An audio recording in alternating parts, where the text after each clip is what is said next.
Distinguished participants, ladies and gentlemen, good morning. Welcome to the 4th Southeast Asia Forum on Implementation of the Sustainable Development Goals. I'm Ronnie Surakusuma, Head of the Sub-Regional Office for Southeast Asia at SCAP. We are pleased to have invited officials and representatives from all over Asia Pacific to join in the discourse on the advancement of the SDGs in the Southeast Asia region. This year's forum is entitled Sustainable and Resilient Recovery from the COVID-19 Pandemic, Building an Inclusive and Effective Path for the Achievement of the 2030 Agenda in Southeast Asia. This forum is co-organized by Chulalongkorn University and the ASEAN Secretariat. The event comprises 5 distinct sessions that will run for 2 days from the 28th to the 29th of October.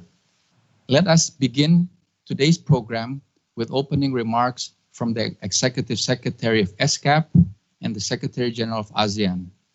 May I invite Ibu Armida Ali Sabana, Executive Secretary of SCAP, to deliver the welcome remarks. Excellencies, distinguished participants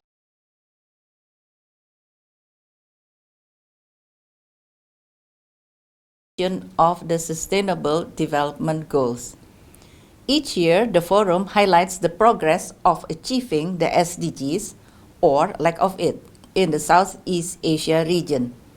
Even before the COVID-19 pandemic, the member states in the Southeast Asia regions needed acceleration across the goals and targets to successfully reach SDGs by 2030.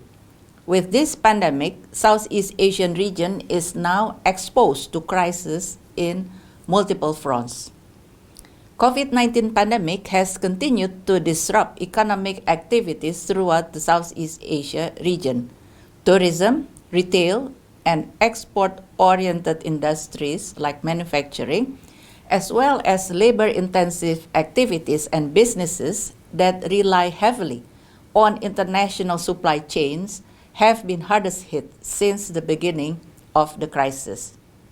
As a result, the sub-region is experiencing contraction in GDP growth in 2020, along with uncertainties in jobs, market, and business sentiments, causing widening of socio-economic inequalities and other vulnerabilities. This pandemic and its socio-economic impacts are further complicating the trajectory of advancing the sustainable development during the decade of action. Distinguished delegates, ladies and gentlemen, the United Nations Secretary General's policy brief on Southeast Asia offers forward-looking recommendations to assist member states to cope with the immediate socio-economic impacts and plan a pathway out of the crisis. The governments of Southeast Asia can drive an effective recovery plan through focusing on 4 thematic areas: tackling inequality, bridging the digital divide, ensuring a green recovery, and upholding human rights and good governance practices.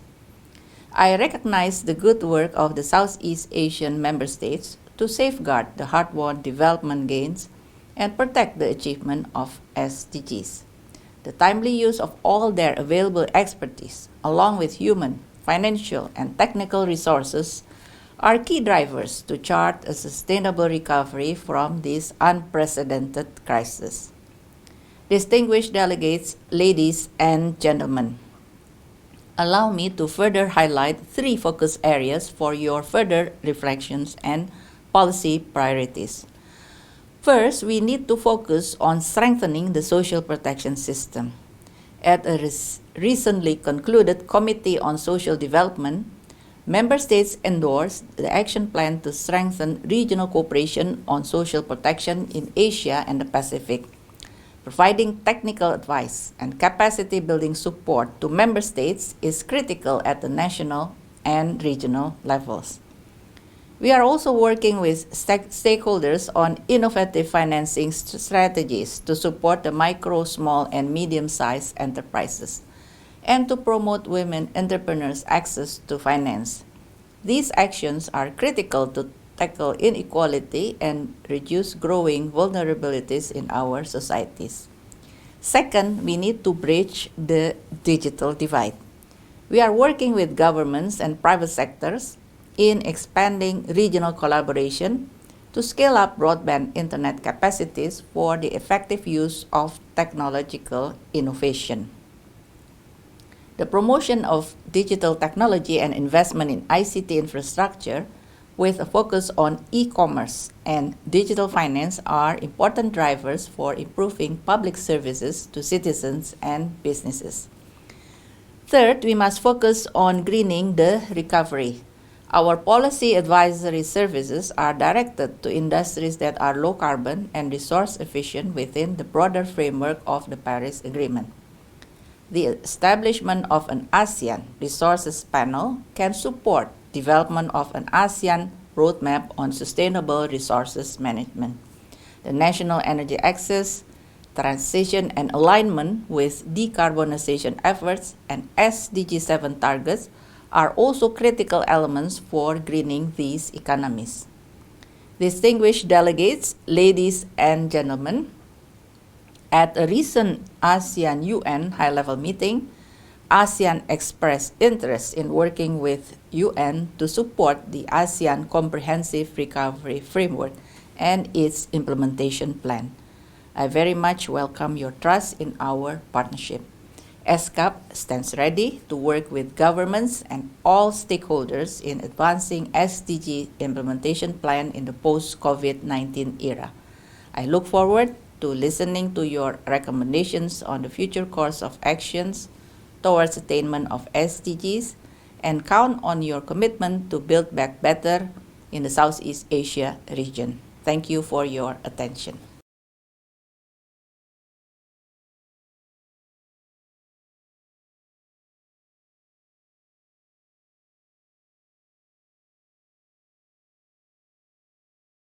Remarks.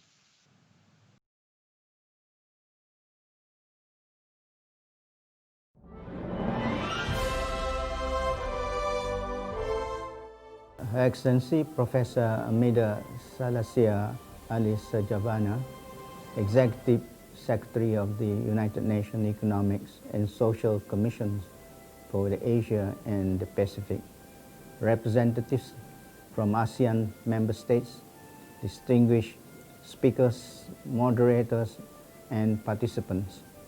Let me start by commending UN ESCAP for the convening of this forum. Its chosen theme on sustainable and resilient COVID-19 recovery and on building an inclusive and effective path for the achievement of SDG in the region is both timely and necessary. The Southeast Asia region, like other regions around the world, is at an inflection point. This year, the region's economy is expected to contract by 3.8%, more devastating than the 1997 Asian financial crisis. In the first semesters alone, trade has fallen by 1/8 and investment by almost a third. Behind these statistics, many parents and new workforce entrants are losing their job. Children are missing or dropping out of schools, and those who were already ill are forced to forego treatments. Millions are now at risk of falling back into poverty. Experts have warned us of the threat of the lost decade, if not a lost generation. Action needs to be taken urgently. Even prior to COVID-19 and notwithstanding some progress made, only few countries were on the track for achieving the SDG. Prior to the pandemic, the region have made good progress in some areas such as quality education, industry, innovation, and infrastructure, zero hunger, health, and well-being. It is important to sustain momentum on this front to safeguard development gains.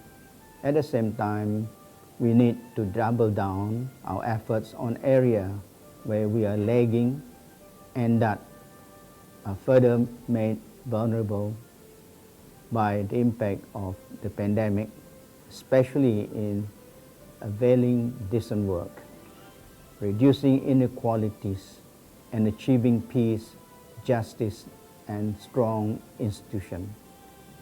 Given the complementarity between ASEAN Community Vision 2025 and the UN 2030 Agenda in achieving sustainable development, this imperative highlights the urgency of us to address the impact of the pandemic together.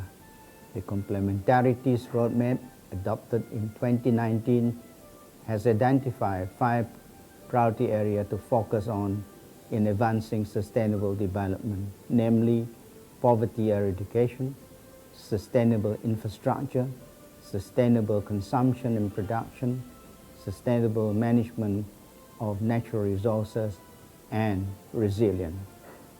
And I am pleased to share that last Friday, ASEAN has launched the ASEAN SDG Indicators Baseline reported online database. These would provide additional tools not only tracking the progress made towards the SDGs, but also helps to support evidence-based policy making in the region. Excellencies, ladies and gentlemen, the ASEAN Comprehensive Recovery Framework that is currently being developed will serve as the region's exit strategy from the crisis. At the core of this framework is the people of ASEAN, particularly the vulnerable group and sectors that have been hit the hardest.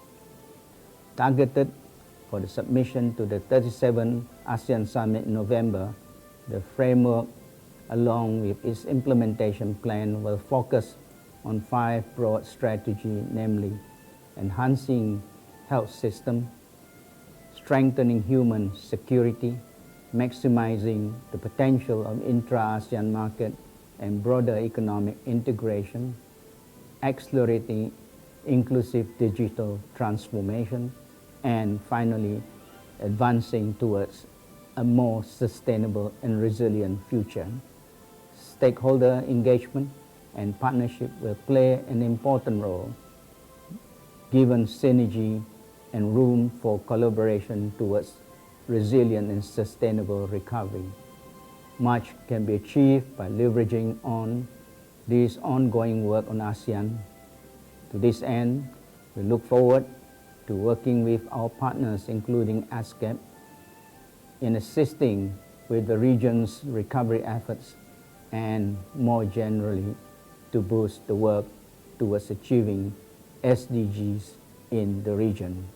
Excellencies, ladies and gentlemen, COVID-19 has exposed the underlying challenges and vulnerabilities around the world and in the region. But this is not the first crisis that we have faced, nor would be the last. Through our collective resolve, we have always managed to overcome past crises stronger. Nevertheless, the post-COVID-19 world will be different from the one we knew. The expansive impact of COVID-19 has highlighted the fallacy of separating health from the economy from society. When issue and impact cuts across domain, piecemeal, disciplinary-oriented approaches no longer works. Instead, the region and the wider international community must act as one, responding comprehensively and cooperatively to emerge stronger and better. In closing, I urge all participants to engage proactively and discuss openly on how the region can seize the momentum presented by COVID-19 recovery and to put back on track our work towards the SDG. I wish to thank all of you and have a good workshop seminar. Thank you.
Thank you, Secretary General of ASEAN.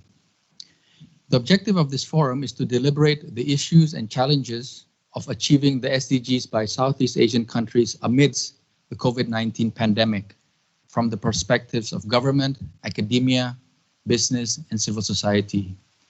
We will listen today intensively to what will be presented in order to understand the experiences and lessons learned. From the discussions, we will take note of recommended next steps and explore new initiatives to building back better the Southeast Asia region. Today's program will comprise of 2 sessions. The morning session is on resilient, inclusive, and sustainable development, and the afternoon session on sub-regional and national progress reporting on the SDGs. We will now begin with the first session of the program that will set the stage for the forum. I am pleased to introduce the moderators for the session. Professor Stefan Chirativut, Professor Emeritus of Economics and Executive Director of the ASEAN Study Center and Chairman of the Global Network at Chulalongkorn University, and Professor Surachai Wungao, Professor Emeritus of Sociology and Director of the Center for Peace and Conflict Studies at the Chulalongkorn University. Professors, you have the floor, please. Thank you, Mr. Ronnie. Good morning, Your Excellencies, distinguished participants, ladies and gentlemen. Please allow me to welcome you here and all those in virtual participation to this session 1 right after the opening session. And let us also thank our host, UNESCAP, for opening this 4th Southeast Asia Multi-Stakeholder Forum during the next 2 days. It is remarkable to bring us all to this meaningful forum. In this session 1, Professor Surichai and I will co-share the next 2 hours up to the lunch time. We hope the session will encourage us all with distinguished speakers to think and come up with lively discussion with lesson learned as well as recommendation for the next step. Moving up right to the subject matter, this session deals with our Southeast Asian or ASEAN region. With the COVID pandemic, we keep asking for some time what implication it might take for our region, particularly the ASEAN progress of 2030 SDG agenda and its implementation. There are definitely key challenges and opportunities and policy options for this 2030 SDG agenda development, while we are all supporting the pandemic recovery efforts. The ASEAN Summit, as outlined by the Secretary General this coming November in Hanoi, Vietnam, will bring about a strategy in ASEAN post-pandemic recovery framework to complementarities between the ASEAN Community Vision 2025 and the UN 2030 SDG agenda.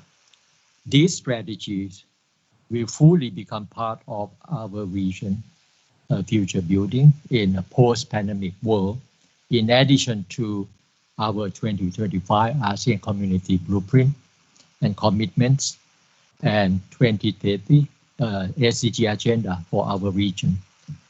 Our expectation of this session are threefold. First, I hope very much we could bring around the table a rich discussion and exchange as much as we can. In particular, I think we should try to be able to reinforcing 2030 agenda, SDG agenda, in the context of a regional health, economic, and social recovery against COVID-19.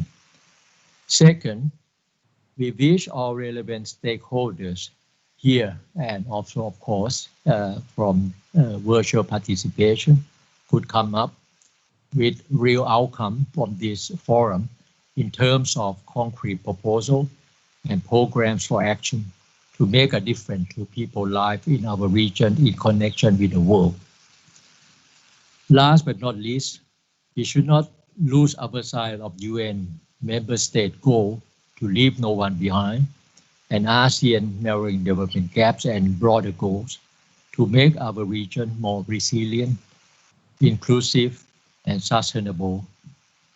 We must as well continue to pay attention to the need for transnational partnership and stakeholder engagement at every scale while we can. Without such effort, we will not be able to move that far. Let us also ask my co-chair, Professor Surichai, to say a few words now. Professor Surichai, please.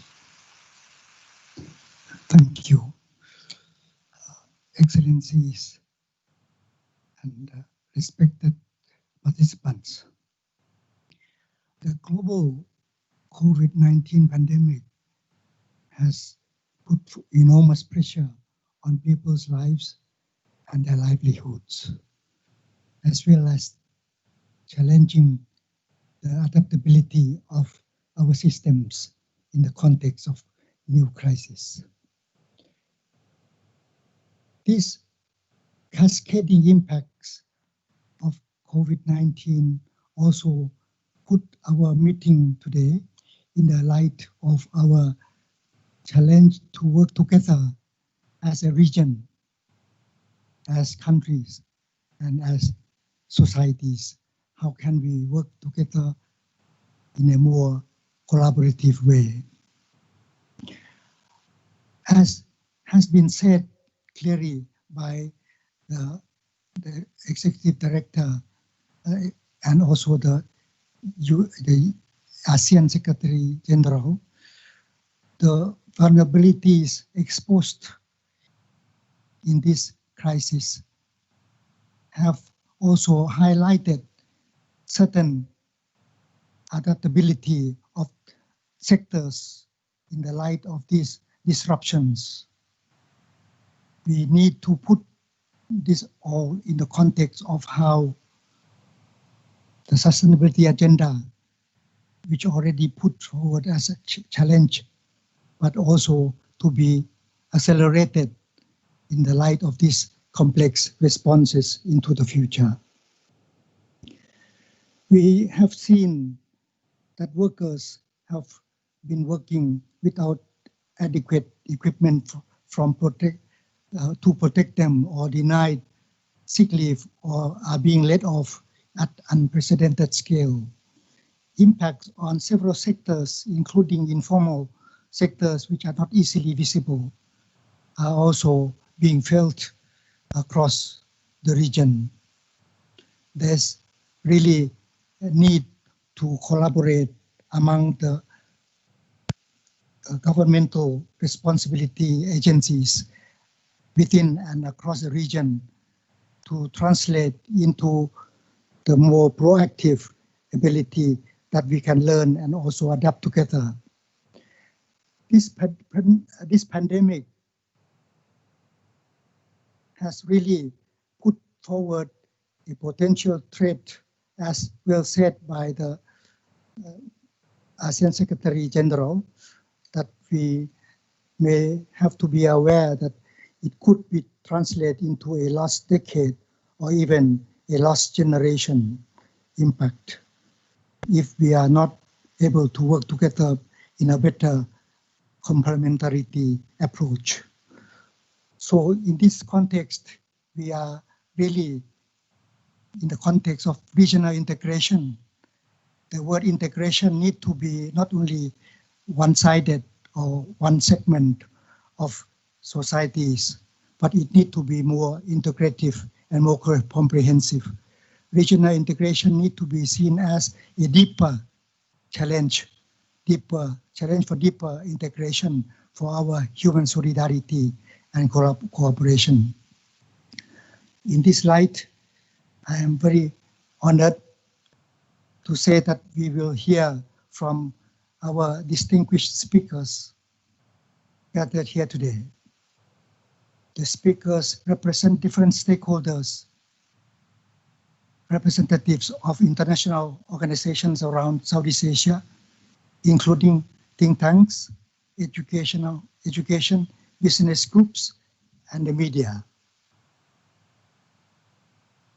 As our context of time also a pressure, I would like to request that the interventions, the presentations be limited to 5 to 8 minutes each. And the presentation may inform all of you who are present and also who are in our virtual meeting. Will be followed by a question and answer session, and there will be opportunities to further observations. Now may I turn the microphone to Professor Suthipan. Thank you, Professor Surichai. Very much said so about the first session. You know, we will have quite a number of distinguished panelists. So I think now we can move fully into the presentation of the first speaker. Dr. Hamza Ali Malik, who is Director Macroeconomic Policy and Financing for Development Division, UNSCAP. He will speak on COVID-19 socio-economic impact to the Southeast Asian region. So I'm sure that he will provide us an overview of the impact of pandemic, not only for Southeast Asia, but he look overall of the Asia Pacific region. So you have the floor, please. Dr. Hamza. Good morning. Thank you, Professor Suthipan. Thank you, Professor Surichai, for inviting me to this panel. Good morning, ladies and gentlemen, colleagues, distinguished participants. I'll take about, as I said, as Professor Surichai said, about 8 to 10 minutes of your time, or maybe less, to share how we in UNSCAP see the impact of COVID-19 pandemic and what are the kind of issues and policy suggestions we are working on in collaboration with our partners and the member states to move forward. So the 3 key messages I would like to highlight in this presentation are these. We all know COVID-19 is a truly unprecedented shock. It's more than an economic shock. Impact is not just on severe economic contraction, but it has already resulted in significant job losses with consequent impacts on poverty, rising inequalities, and so on and so forth. What it means is that the pursuit of SDGs, which was already a challenge for several countries, has become even a bigger challenge.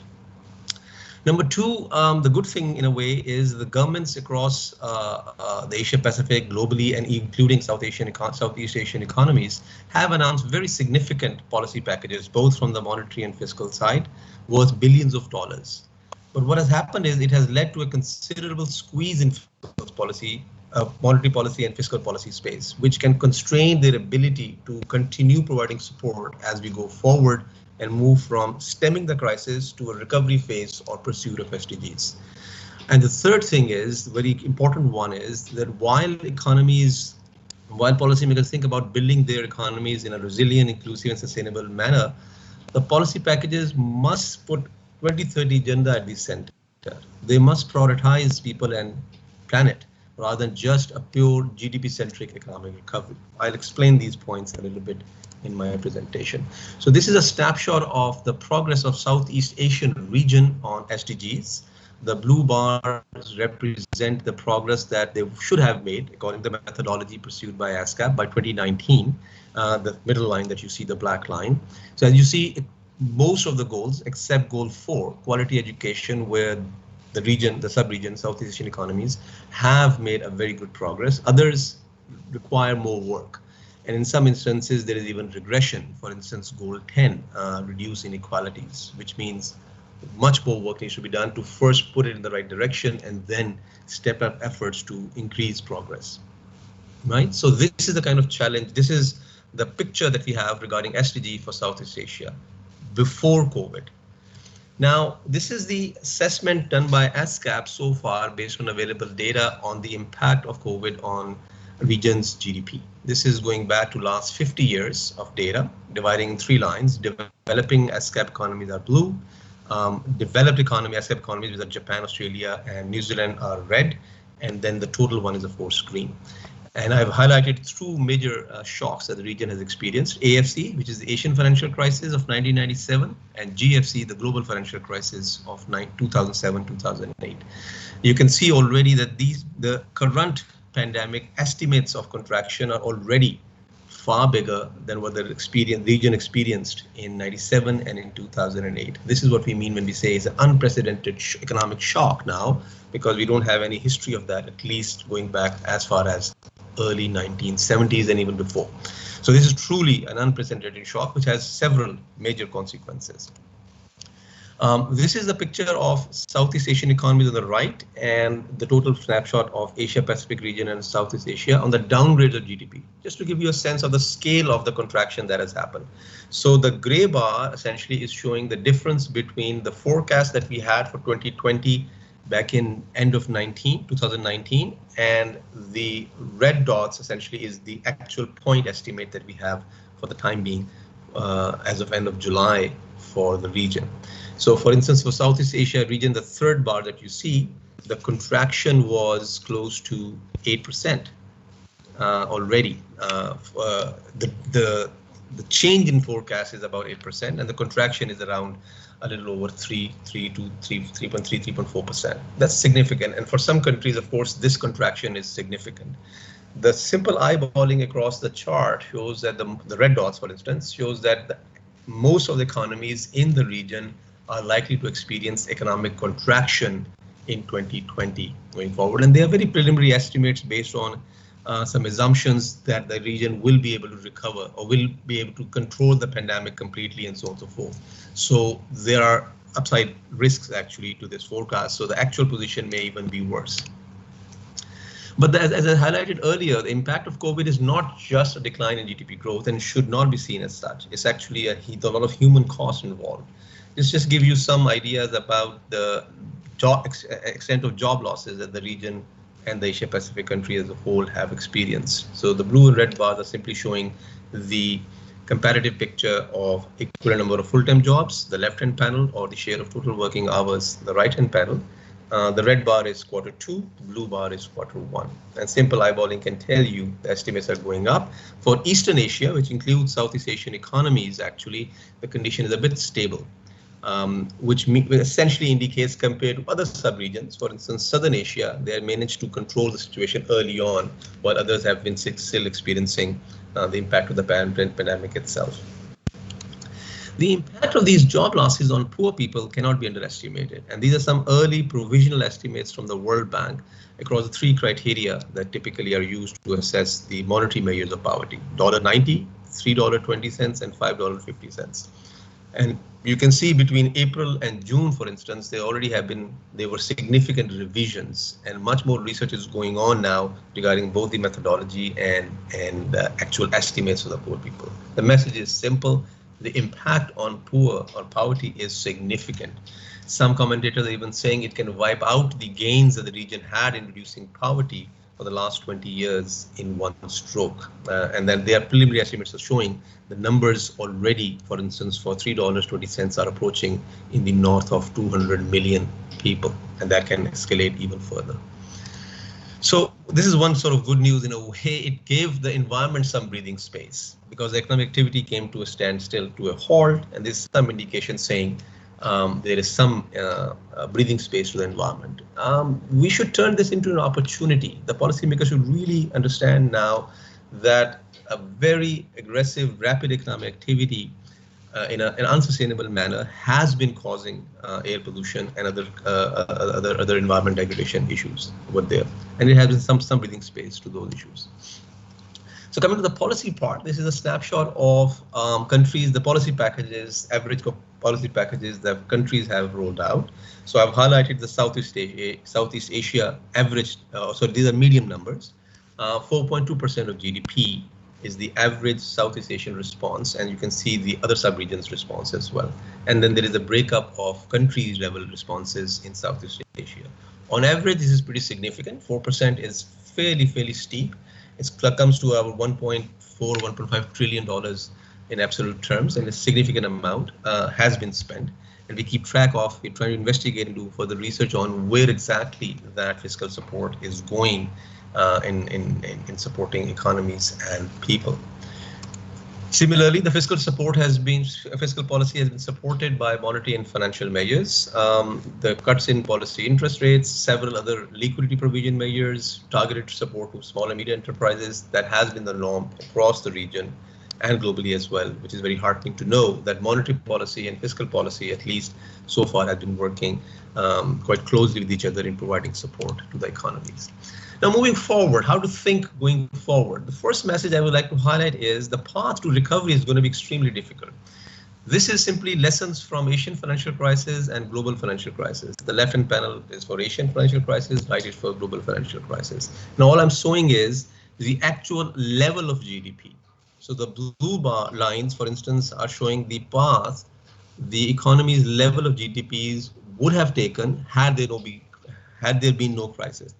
But green line is the actual level of GDP after the crisis. The point is, these kind of significant shocks lead to permanent output losses. So we should not be fooled by saying even if the growth rates recover, the level of GDP is not going to go back to the pre-crisis levels. And this has very important policy implications. And that's one message I'm going to try to tease out is the countries should not put policymakers should not put all their eggs in the basket of trying to revive economic growth, because you're never going to reach pre-crisis levels. However, the investment should be made on people and planet, as I explained further. The situation in the fiscal policy space, as I indicated earlier, is becoming tighter. Your presentation is off. Presentation is off? Yeah. We cannot. Oh, I can see it still. Let me try and unshare and share it again, I guess. Yes, please share it again. Thank you. Looks fine to me, though. Okay. Here's I'm unsharing and putting it back up. Is it okay now? Yes. Okay. Sorry for that. That's okay. Okay. So coming to the policy part, this is the throwing forward how the fiscal space is looking in the region. So the left-hand panel is showing the fiscal balance in Asia and Pacific countries. And again, I'm comparing it with the 97 experience and 2008 experience as reference points. The black dotted lines are showing the average fiscal balances. For instance, you can see the before the crisis and then after the crisis. So in the run-up to the 97 crisis, for instance, the fiscal deficit was around 1.5%. The crisis took place, and then it really went up as countries stepped up support to countries. In 2007 and 8, the region was in a far better position before the crisis because fiscal balances was in a much better position. When after the crisis, so they were able to step up efforts considerably. And again, once the crisis was over, they were able to pursue stabilization kind of policies. But this time, if you look at the average, the last dotted lines in the left-hand panel, the average black lines are already higher. So compared to the 2008 episode instance. So even before the crisis, the fiscal position was a little not in a position to support very aggressively. And despite that, countries have already supported and rolled out significant fiscal packages.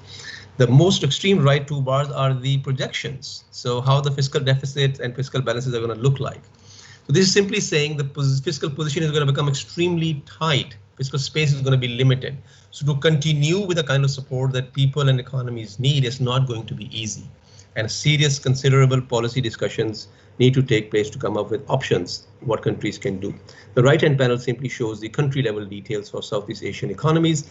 These are the latest estimates, literally from last week, from the World Economic Outlook. And all you can see is for most countries, except Timor-Leste, there are projections that fiscal deficit will worsen in 2020 compared to earlier estimates done at the last year, 2019 October release of the World Economic Outlook. So this is simply indicating that things on the policy front are not going to be easy. So how do we move forward? And these are my last the policy observations, 2 or 3 main points. The short-term focus has to be on saving people's lives, right? So focus on contain the pandemic and ensure adequate and equal access to medical services. That has to be the top priority for countries that are still not being able to bring the pandemic under control. Then they should plan reopening the economies in a staggered and controlled manner. And one thing, while they are rolling out policy packages, policymakers can do is to introduce sustainability requirements. So for instance, link mandatory sustainability reporting with financial support for firms. I'll explain that a little bit more. Then to roll out a plan for medium to long term, that's where the focus on building resilience, inclusive and sustainability has to be there. It has to be done by investments in people and planet, not just by reviving economic growth. And I'll leave you very quickly with 3 or 4 examples, then I'll stop and we can discuss them in detail in the panel discussion part. For instance, redistribution policies. Progressive taxation can really go a long way. The average for the region is about 2% for direct taxes. And for globally, for OECD countries, that number is about little under 9%. So region as a whole has a lot to go on in terms of progressive taxation or direct taxation. And all I'm showing you here is the impact that progressive taxation has on minimizing inequalities as measured by disposable Gini coefficient. So there are gains to be had by considering progressive taxation, both to generate revenues and to minimize the inequalities. The other example is significant investment in social protections are needed. So again, you can simply see that in the left-hand panel, the green line is the global average, and the red bar is the average for the Asia-Pacific region. Sorry, I've highlighted the Central Asian countries. I should have highlighted the East Asian countries, which is the middle panel. Again, as a whole, most countries are in the Southeast Asia economies are below even the Asia-Pacific average. So considerable work is needed to invest in social protection. That becomes actually a national buffer when crises like these hit. People are taken care of in a manner because they have access to health services and other needs that they need. The right-hand panel is simply showing the work that we did in trying to estimate the investment needed to meet the social protection and other measures such as education and health, universal health coverage. So for instance, for social protection flow, the region needs to invest about $317 billion. It's a significant amount. So I'm simply highlighting the policymakers need to prioritize investment in social protection and providing public health measures, and significant work is needed in that front, and financing requirements are quite large. On the planet side, there are several proposals. I'll skip through quickly. One is increasing public investment in green sectors to create jobs. What we have seen so far, as shown in the left-hand panel, that most of the policy packages announced are actually not explicitly green. They're still run-of-the-mill kind of policy packages, so that needs to be revisited as more and more countries unroll policy packages. Other example is to eliminate fossil fuel subsidies and introduce carbon pricing. There are a lot of gains to be had, a lot of research that we have done in ASCAP on this point, that how much countries can actually use the resources by reducing fossil fuel subsidies and channeling them in investment, for instance, for social protection strengthening. Similarly, and this is the point I was making earlier, policymakers should encourage the channeling of investments, both public and private, towards those areas that support SDGs. And this is one way is to come up with frameworks and standards where the businesses pay attention to environment, social and governance issues, the ESG standards, and there are global initiatives that are ongoing, rather such as Principle for Responsible Investment, the Task Force on Climate-Related Financial Disclosures, central bank groups, and so on and so forth. So, and ASCAP has been very actively supporting, but I'll leave you with these final thoughts. As COVID-19 is threatening people's lives and livelihoods as never before. So policy support must continue. We should not get into this trap of austerity measures as sometimes recommended by IMF and World Bank institutions, and they're still being going on in some countries. An assessment is coming out, especially after last week's annual meetings of these institutions, that in terms of the specific programs lending to countries, implicitly they're still asking for those countries to start thinking about austerity 2 or 3 years down the line, which is not what UN ESCAP is recommending, because we expect sustained policy effort will be needed from the policy side, especially from the fiscal front in countries, if we are to recover, and more importantly, if we have to recover in a manner that helps build resilient, inclusive and sustainable societies that are consistent with the 2030 agenda.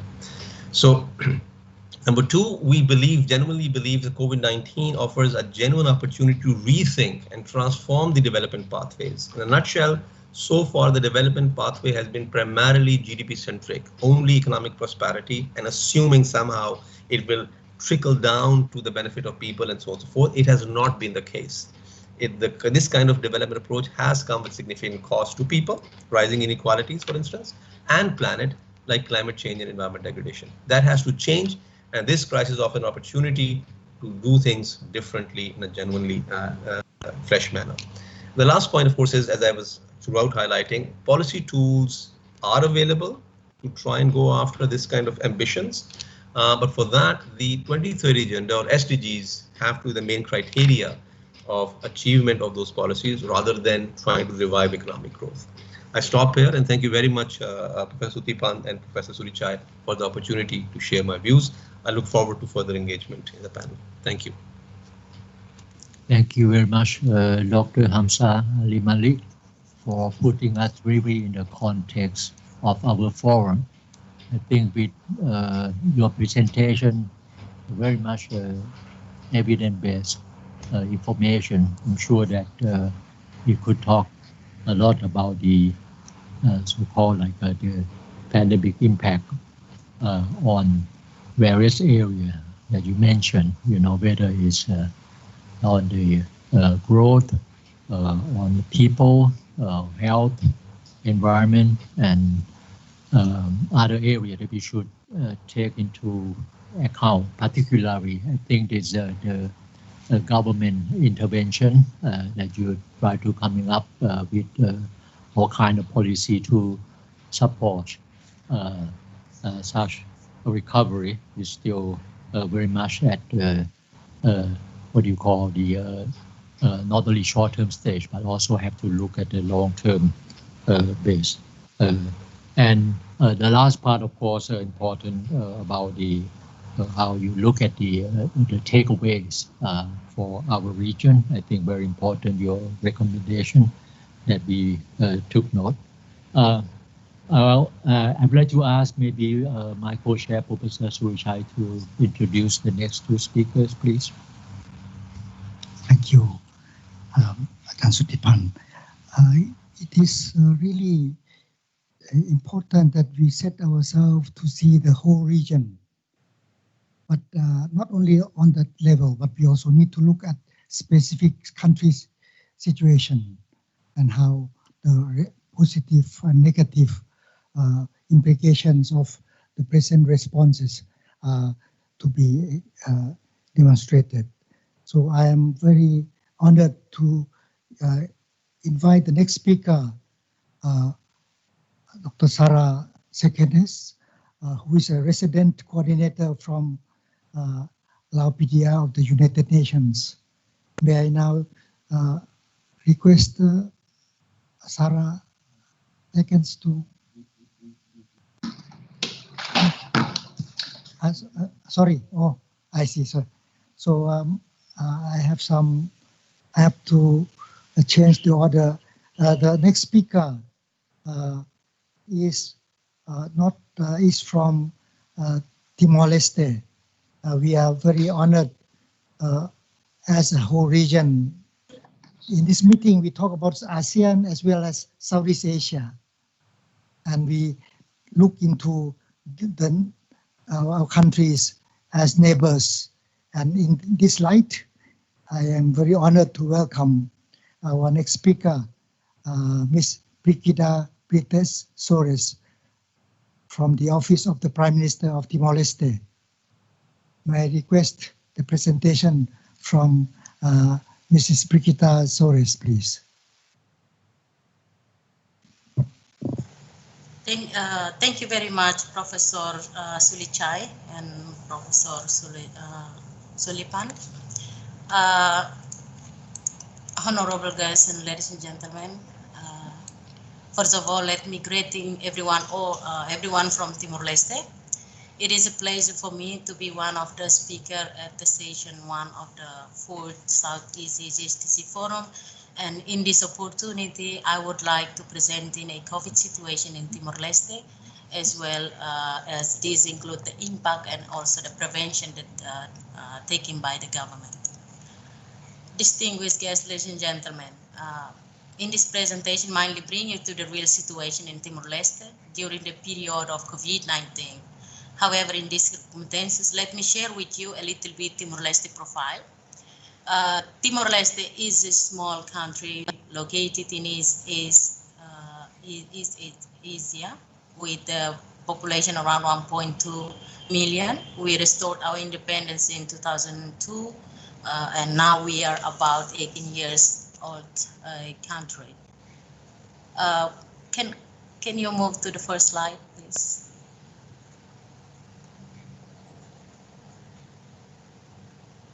Yes. And the next one.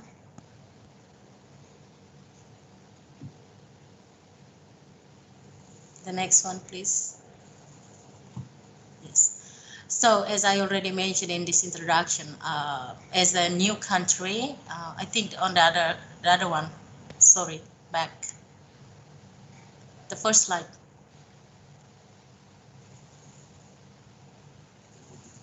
Yes, thank you. This one. As I already mentioned in the introduction, that Timor-Leste is a new country. We are just 18 years old country. This is our profile. Our GDP per capita measured in 2018 is 1,237.1. Our GNI per capita is in 2016 is 1,773. Our employment rates of the country, as shown in my presentation, it's divided into rate of participation of workforce is 46.9%, came from the census of 2015. Rate of unemployment is 10.4%. Rate of youth unemployment between 15 to 24 years is about 20 to 32.9%. It's came from the 2016 labor force survey. And subsistence farmers represent 66% of the population from the census, agriculture census 2019, and insecure or informal employment is consists about 71.2%. Distinguished guests, if we look at the hunger and food insecurity in Timor-Leste, we face high level of poverty based on Global Hunger Index 2019, which is 34.5. And if we look at the malnutrition rate, 46%, and infant mortality is about 195 per 100,000. It's from the DHA 2016. And in our poverty line, it's divided into different measures. It's about 41.8% based on national poverty line, 30.7% based on international poverty line. Multidimensional poverty, it's about 45.8%. From 2016, vulnerability to multidimensional poverty is to 26.1, and projection into 2017 around 584,000 people living under condition of multidimensional poverty.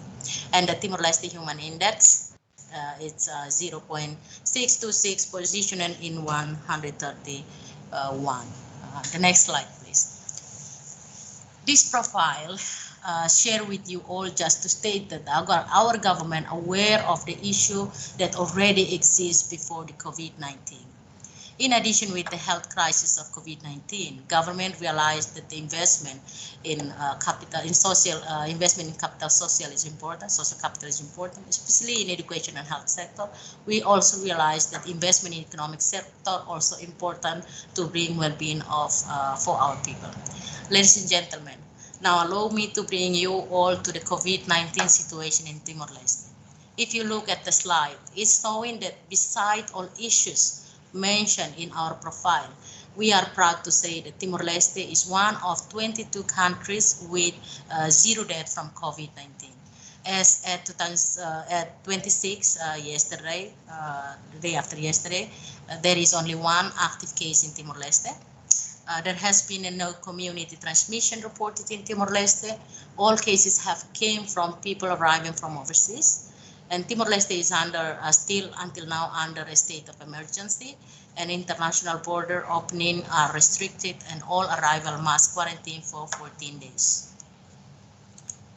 Next slide. And in this slide, you can see we have a dashboard that internationally everyone can see what is the status of the COVID situation in Timor-Leste through online. The next slide. The next slide, please.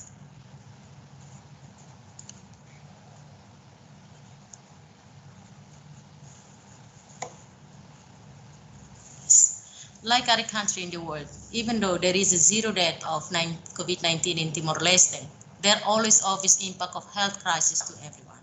For Timor-Leste, the impact of COVID-19 as shown in this slide. COVID-19 has affect the health and well-being of citizens. Population is at risk due to existing disease burden, high malnutrition rates, and resources focused to train frontline staff, invest in laboratory services, and set up quarantine sites. Like many countries in the world, COVID-19 bring many governments to apply lockdown temporarily for the people movement in and out of the country, as well as inside the country from one area to another area. It has an impact on slowed economic activities, its border closures, and then affect the psychologically well-being of population, stress, frustration, etc., and risk of increased domestic violence. And if we look at it carefully, economic sector is the most affected of COVID-19 situation. It has significant impact on reduced demand and supply, reduced investment, increased cost to import and export goods, and closure to the business. And the case of Timor-Leste, the COVID-19 situation worsened the poverty line that already exists structurally in Timor-Leste. It's increased poverty because so many people lost their jobs. Informal sector suffer from lockdown. Food insecurity is increased, and it's also possibly increase the risk of instability. So next slide. And this slide, just to show that the impact of COVID-19 to economic sector is not only happening in Timor-Leste. The COVID-19 health crisis also has severe impact to economic activity in 2020. For example, like in this slide showing to everybody, the global economic has suffered a decline of -3%. In some advanced countries has suffered a decline of -6.1%. And in emerging market and developing countries suffer a decline of a -1%. And in the next slide, I will bring, next slide please. In this next slide, I will bring everyone to see COVID-19 impact on regional economic growth. The growth is forecast sharply in the region. If you look, we look at the graph in the slide that focused to my country, Timor-Leste, it's obvious that it's forecast to decline sharply from -2.8 to -4.0. This is a big impact of COVID-19 health crisis in Timor-Leste in 2020. So the next slide, please. Next slide. So, ladies and gentlemen, therefore, in this slide, I would like to summarize again is the very negative impact on the life of Timor-Leste people and our economy. Many people lost their job, changed to the way people live, negative economic growth, as I just mentioned previously, closure of borders, inadequate infrastructure to set up online learning has impacted our children's education, closure of businesses, and also to highlight here that the structural issues that already faces by our country, like high dependency on public sector expenditure, high dependency on imported goods, and productivity economic that are small, more investment in that required in agriculture sector, more investment required in health and education. Large percentage of our population relies on the informal economy, and social protection is required for our most vulnerable people. Next slide, please.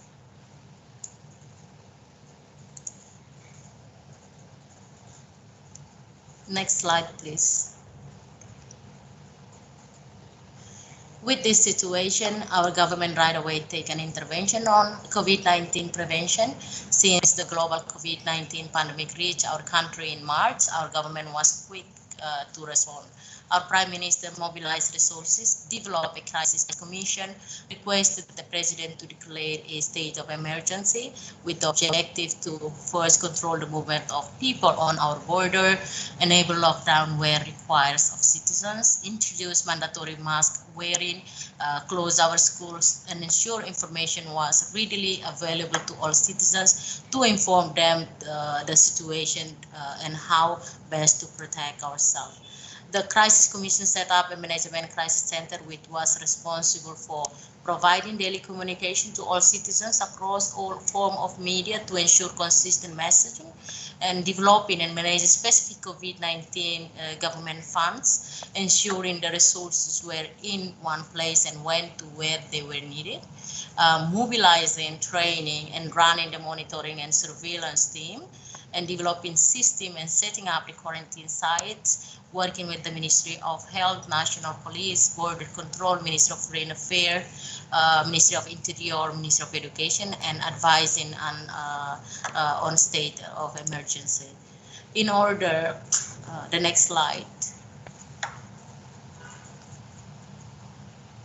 The next slide, please.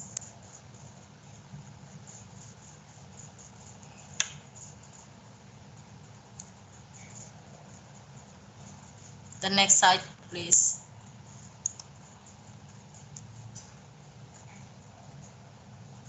Yes, in order to recover our economic, government also implemented 19 emergency measures to support our people and reduce the negative impact on our economic. It's including monthly income payment to vulnerable and low-income families, provided wage subsidies to companies and business to ensure they retain their staff, procure and imported an emergency supply of rice, develop low-interest access to credit for business through our central and government bank, provided electricity subsidies to all Timorese. In this, the next point, I would like to say that it's not for the telephone for older people, but provided internet and telephone subsidies to essential workers, and subsidize and mobilize local transportation for agriculture product. And the Prime Minister commissioned an economic recovery plan covering the next 3 years period from 2020 to 2023. The next slide, please.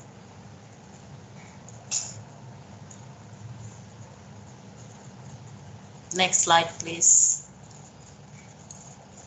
Yes. So here, economic recovery plan has been prepared and approved, and it covers 2 phases of implementation. The economic recovery plan short-term intervention is starting from June to December 2020, where government applied a food basket to all of people of Timor-Leste, where disease have a multiplier effect of disease. The first one is treat people, everyone equally, no one left behind. So every family, members of family will have food basket.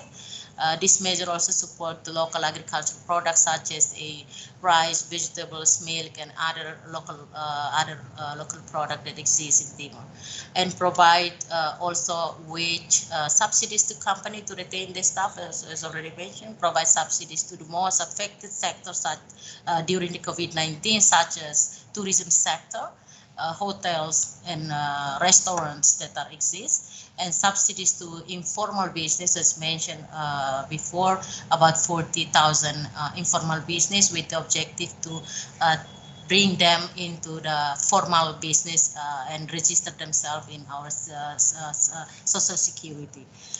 And in a medium-term plan, economic recovery plan also have a medium-term and long-term from 2021 to 2023, where this will more focus on agriculture sector, small agro-business, tourism sector, housing, education, health, social protection, strengthening institution, installation of fiber optics, and renewable, sustainable and alternative energies.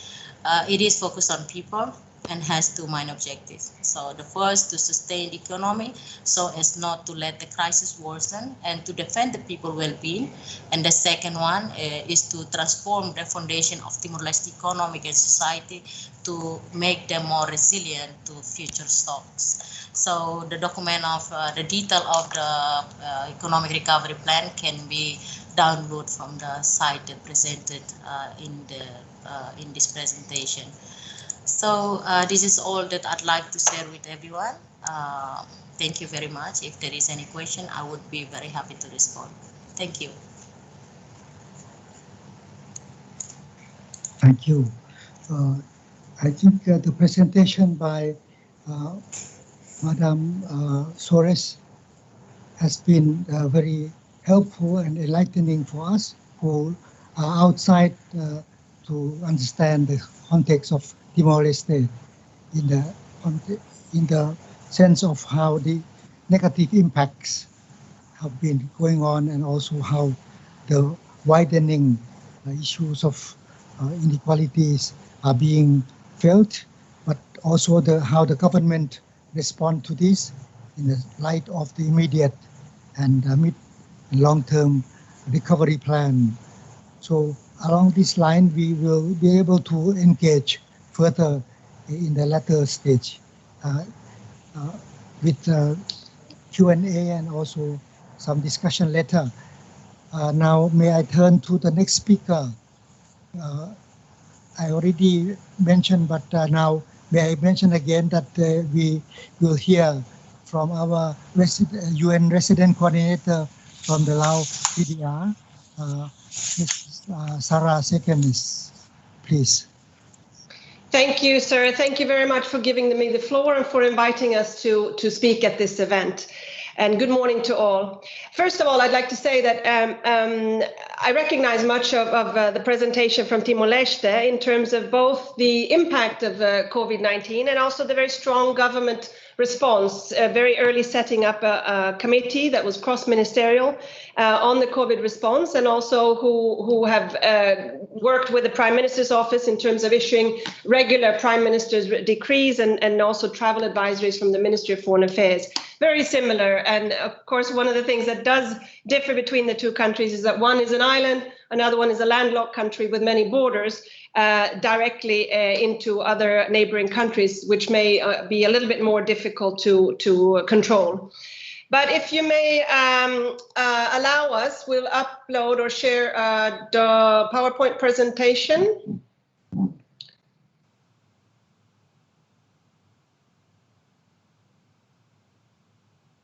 It's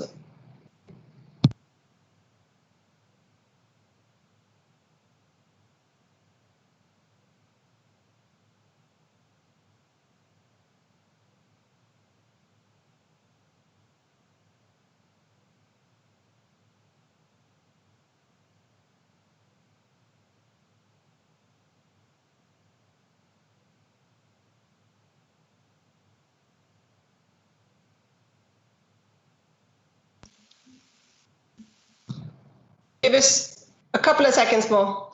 Okay.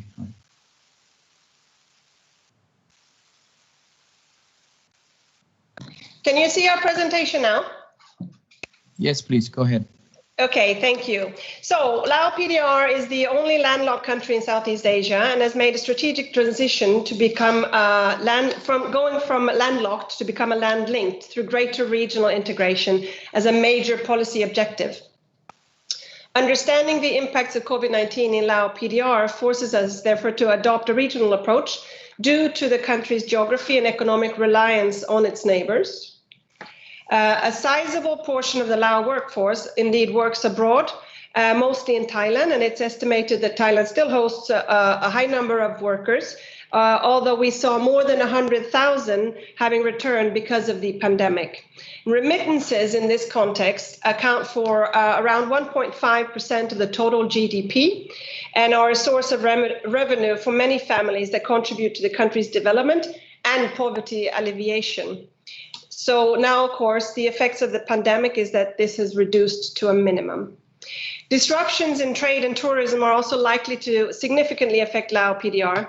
So 80% of the country's exports are destined to Thailand, China, and Vietnam, while the number of international tourists originating mostly from the neighboring countries has been increasing every year. Public capital spending, also mentioned by our Dr. Hamza earlier, in Lao PDR is constrained by its limited fiscal space. 59% of it was indeed foreign origin in 2015. Next slide, please. So here you'll see a timeline on the COVID-19 and the context, and I'll speak a little bit to that. So Lao PDR was the last Southeast Asian country to report COVID-19 cases and has since effectively managed to limit the spread within its territory, like most of its neighbors. However, to this date, travel remains restricted to essential foreign personnel, and international tourism has not yet restarted.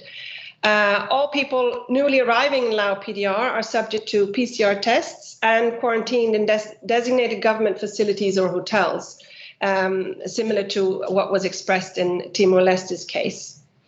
So due to the luckily limited number of cases and no deaths thus far, the impact of COVID-19 has largely been socioeconomic. COVID-19 added a significant burden to an already vulnerable economy and society. Economic activity has slowed down in 2019 at 4.7% in 2019, according to the World Bank, and it's lower than in 2018, 6.3. Economic performances has been declining since 2010. Inflation was in parallel rising on core products such as food and fuel. And January 2020 registered headline inflations as around 7% year on year, adding pressure on livelihoods. The Lao economy is moreover dependent on the performance of few sectors that drive growth, notably the energy, hydro and mining, and infrastructure development sectors. The limited fiscal space and a growing debt burden constrain the budget. And both ratios are expected to go upwards significantly as revenue collection is expected to decrease. And indeed, in his opening address to the National Assembly just yesterday, Prime Minister Thongloun did point out the revenue collection and efforts to curb inflation as two of the elements and two of the goals of this year that likely would not be met. And increasingly common and violent natural disasters affect negatively agriculture output over the course of the last few years. And indeed, just as we speak, there is yet another tropical storm nearing the neighboring countries and will affect the southern part of the country as well. Inequalities, therefore, between groups, regions, age, and gender, especially with regards to food security, access to health services, and education, are persistent. And the reduction in poverty was accompanied by an increase in some income inequalities. And we've just recently seen the World Bank report on the poverty reduction, which does show how quickly changes can occur over the 6 years that the report covers. There's been a significant shift geographically, where the previous northern area that was considered the most poor area in the country has seen much higher levels of poverty reduction than the middle section, which indeed has slackened and seen a less progressive trend. And indeed, it should also be emphasized that much of those migrant workers that have returned to the country has also had a tendency of coming back to the regions in the middle of the country, which may further exacerbate that trend. Next slide, please. If we turn to the SDGs and the impact of COVID-19 on the SDGs, I would first like to emphasize that we have an extremely strong government ownership in the SDG implementation in Lao PDR. They have not only adopted and tailored the 17 goals, they have also outlined an 18th unique goal dealing with the explosive remnants of war that still litter the countryside throughout the country. So if we look at the two first SDGs, no poverty and zero hunger, even though Lao PDR has had a very few number of COVID-19 cases, as I mentioned, there has been a major disruption to the progress of SDGs. Emphasizing regional dimensions of that impact in particular, return migrants and implications for remittances, therefore poverty reduction, of course, is one of them that I would like to emphasize. We will also get more of this information and better understanding of the reasons for this SDG impact through the development of the VNR process next year, which I believe the Director General Meitong Tamavongsa from the Ministry of Foreign Affairs will speak to this afternoon. The recent poverty profile, as I mentioned, from the World Bank and the Laos Statistics Bureau, again, showed very clearly how quickly the changes can occur. And that poverty reduction now is stagnating in the wealthiest central part of the country. And the deterioration in rural incomes and food availability could exacerbate already high levels of stunting and wasting rates, and which currently lies at 33% of children under 5 in the country. So those are particular comments with regards to Sarah? SDG 1 and 2. Yes, sir? Would you be able to finish within 2 minutes, please? I'm really sorry. We prepared according to the 10-minute deadline we were given. So I have a number of slides left, sir. Please proceed. We will try. So with regards to SDG 3 and 4, I think this is one of the items that I would like to emphasize with further strength to what Dr. Hamza covered in the first presentation. We felt it was very similar to the need for the social protection emphasis that he emphasized, but also health and education, not just for the short term, but given that Lao PDR is a country that will soon go through its demographic transition, these investments are absolutely critical to maintain the labor force that, or rather to feed the labor force that will be needed over the course of the next 10 years to the 2030 goal. We will need to add about 1 million jobs in the Lao PDR workforce with the youth pool entering that workforce. And in order to also diversify the economy to give it a little bit more sustainability, there will also be a huge pressure to diversify the skill sets in that labor force. So I think I'll just move to the next slide then.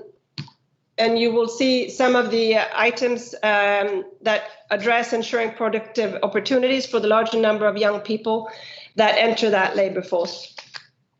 Next slide, please. In terms of reducing inequalities and the partnerships of goals, I think it's important here to mention the regional dimensions. And even though China is now recovering quickly, it is one of the very few economies to record positive economic growth, of course. Its integration into the global economy will still mean slower growth elsewhere, which also will weigh on China's performance. And that in turn will have an effect on the ability of Laos' ability to reintegrate financially into the region, as China is one of the 3 countries I mentioned earlier in the presentation of significance for trade. Next slide, please. In order to address this, I want to emphasize also that before COVID knocked on the door, there was already the 9th socioeconomic plan under development. In that process, the Ministry of Planning and Investment, of course, very quickly realized that some recalibration would very much be necessary and requested support for a multi-stakeholder task force to set a core assumption about significant shifts in the context and to also look at a set of specific policy recommendations to address the new targets and assumptions that would have to be made with regards to the National Socioeconomic Development Plan. Next slide, please. So these are the 5 themes that were discussed under that multi-stakeholder task force, and you'll see that they deal with the macro financial situation, they deal with the human capital, in which education and health was very, very strong components. It deals with the trade and value chains and tourism, which of course is a lot of the microeconomy that provides livelihoods for people. And it also deals with the skill sets and the access to decent work. And fifthly, again, very much emphasized by Dr. Hamza in terms of the need to look at people and planet, green growth, resilience, and risk management to ensure that when we build back better, it comes on a track that indeed would be sustainable and inclusive in the further development trajectories. So this led to 5 high-level policy dialogues in which the outcomes are really the same that came out of the main messages presented by Dr. Hamza in terms of the main conclusions of this multi-stakeholder conversations that we held in early September. And I'll be happy to share with the group in the interest of time more details around those. We have these summary thematic papers available for those who would wish to look at those. And in closing, I can also mention that in line with the Secretary General's global framework for COVID response, the country team came together and worked with their national counterparts in developing more response and recovery-oriented, tailored local solutions to how we would address the various areas of COVID-19 response under 4 pillars: the macroeconomic response and multilateral collaboration, which very much touched upon the multi-stakeholder policy dialogues; the economic response and recovery, which focuses on protecting jobs, small and medium-sized enterprises and formal sector workers as those that are most heavily affected from the economic setback we see in Lao PDR, and protecting health services and systems during the crisis. Indeed, we have seen and have evidence of statistics that show a slower access or a more limited access to health services, normal public health services during the COVID-19 period, which of course does raise alarm bells in terms of, for example, vaccination programs that needs to stay intact throughout the crisis. And then lastly, protecting people, social coherence and resilience. Here also emphasizing the need to increase and expand the social protection and social security programs of Lao PDR that, as you showed on earlier graphs, are very much in their burgeoning status in Lao PDR. So I think looking forward to the Q&A, I'll stop there, given your indications of time constraints. And we'll be happy to share with you the outcome of these policy high-level dialogues for further sharing with the group. Thank you. Thank you so much, Sarah. I think very informative and well documented. We can follow this later, but now may I move to our next speaker. It is clear that we do not need, we need to reflect on the impact, but also to think about the future. The next speaker will discuss more about reimagining the future. May I introduce all of us to Mr. Sukich Utindu, the Chief Executive Officer of the CMEO Regional Center for Sufficiency Economy Philosophy for Sustainability, Regional Center of SEP for Sustainability. Mr. Sukich, please. Thank you. Professor Surichai, thank you. Professor Sutipan, Excellency, distinguished guests, ladies and gentlemen. I was talking about reimagine sustainable future. Actually, we begin SDG from 2016, and now we are in the 5th year. It's like going in the plane. For the first 5 years, we launching, thinking about the cloud. And after the cloud, we expect the clear sky. But it's not. There's thunderstorm. So we have to reimagine what it is. And we have to explore what we have in our plane, not only pilot and passenger. We have to know asset, who is in the plane, and the role we have to play in the crisis. So I will tell you about what we try to do before and after crisis. At SEMIOSEP, we are working with like-minded people in the region. Actually, the organization is the Ministry of Education organization in Southeast Asia, which is combined 11 countries. My center is the new center focused on sustainability with cut across 25 excellence center in 11 countries. Last year, we worked with the 18 countries hosted by CAP Center of Asia Pacific Philanthropy. We survey the organization on the ground who working in development, mostly with the SDG. They are people that they are workforce, not the policy level. We study what is their ecosystem, what helped them achieve SDG goal, what is the obstacle, pain point, and we see a lot of information in each country, and we have a lot of data on that. I don't go deeply in details, but you can go to the website worldwideweb.caps.org. But I can have the big picture to see who is the big player to achieve, help us achieve SDG. We found out that CSR, business sector, within 20 years from 2000, begin with MDG. Now it's going to SDG. This is the main force to help us achieve the goal. You can see CSR activities, sustainability, or even ESG, environmental social governance. These kind of things help, a lot of organization doing the work. Sometimes they do it through CSR activities. Sometimes they're funding non-government organization.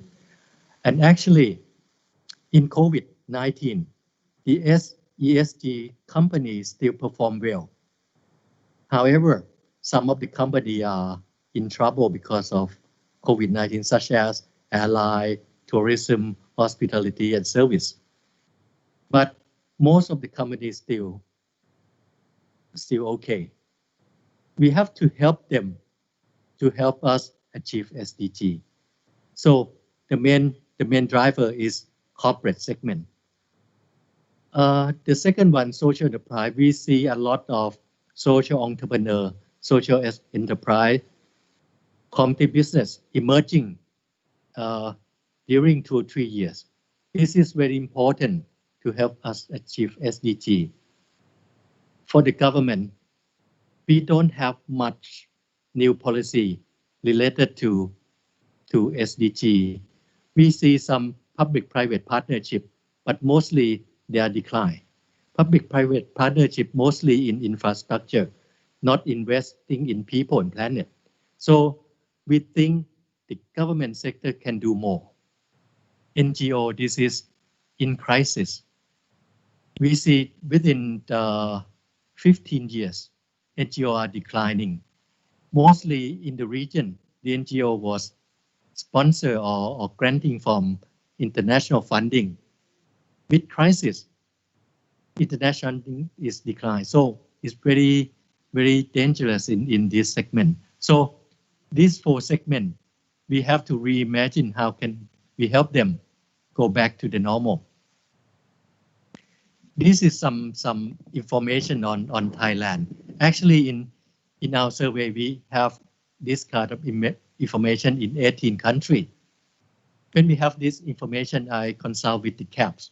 What should we do? from this number and figure, what should we do after COVID? So in this figure, in the Thai information, we see that the government outsource or use the private or even civil society very small. I think less than 10%. In the region, they are average less than 25%. If in the future, the government has policy to outsource to the local business, to local community organization, it should drive economy within the community well. The CSR people, there are plenty, thousands of company which still in CSR 1.2 is philanthropy giveaway. So we have to push them to CSR 4.0, that partnership for sustainability. There are several network and partner within the region who actually working to link the business people together. However, they don't have what we call platform. Most of people work separately. Actually, now we have, for example, in our colleague, we have UN people. UN has UN Global Compact. They have network, but the UN Global Compact not linked to other. In ASEAN have mechanism of CSR ASEAN network, which located in Singapore. So if UN and ASEAN work together in these two, we can push CSR and sustainability in business sector forward and help them achieve the SDG goal. So the word ESG, CSR, CSV, and SE will be very important that our group have to rethink and support them. Public-private partnership is very important because we see from the data that in ASEAN less than 25% that government in the region support private sector or community sector to do their job. After COVID, the government should have policy to support more community organization, private organization to do some outsourcing instead of give away money. But this is the new kind of relationship and the new partnership. So we see that social enterprise is very important because they have local resources, local consumer. So if we strengthen social enterprise, the economic within the region, within the local community will get back.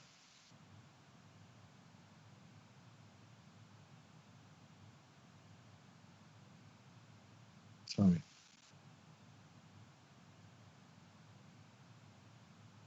Actually, we need new platform.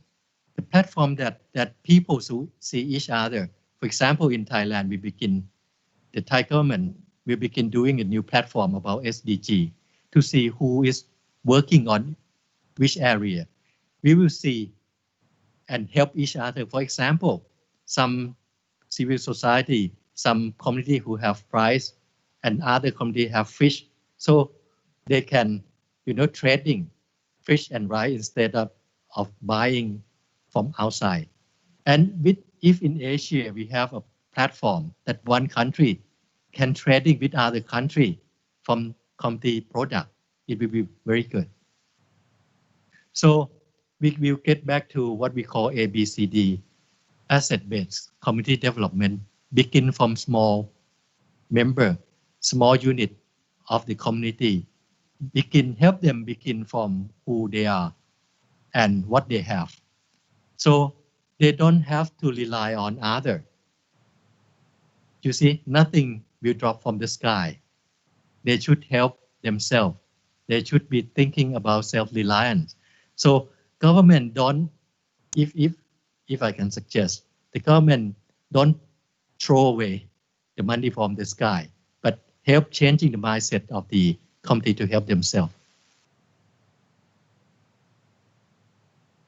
So this is similar to sufficiency economy philosophy that help Thai people get back from the last crisis in 1997.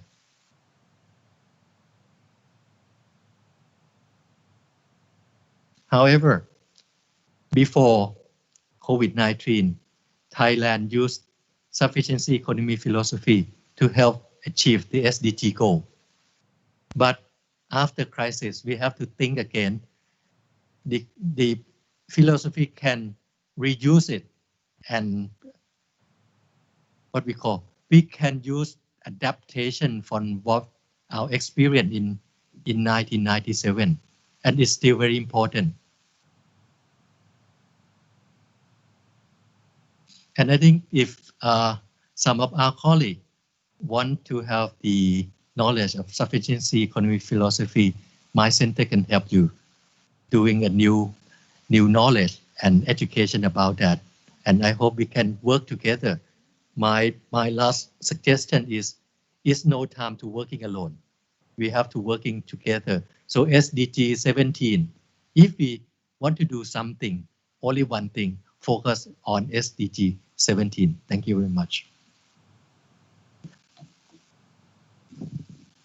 Thank you very much, Kun Sukit Intu.